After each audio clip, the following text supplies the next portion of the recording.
Continuing our complete coverage of our ABC-7 First Alert, the strong winds have knocked down some trees around the borderland, also affecting power lines and customers dealing with it as well. One of those customers was our chief meteorologist, Doppler Dave Spielman, felt those effects. There were 2 trees at his house that were taken down by the weather today.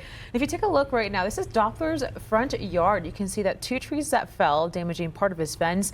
We spoke with him earlier today. He says both trees came down right before noon when those winds began to blow. Now, with these impacts, we asked Doppler, hey, what can he do and how can he experience and move forward? He said that firsthand the impacts of the strong winds after we issued an ABC-7 First Alert for the week.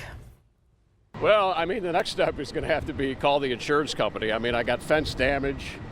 That's going to have to be repaired and welded and that type of thing. So, and then, of course, the cleanup of the trees. You got to come out here with chainsaws and chop it all up and haul it away. So it'll take some time. This is why our ABC-7 Storm Track weather team issued an ABC-7 First Alert days ago to prepare you for things like this.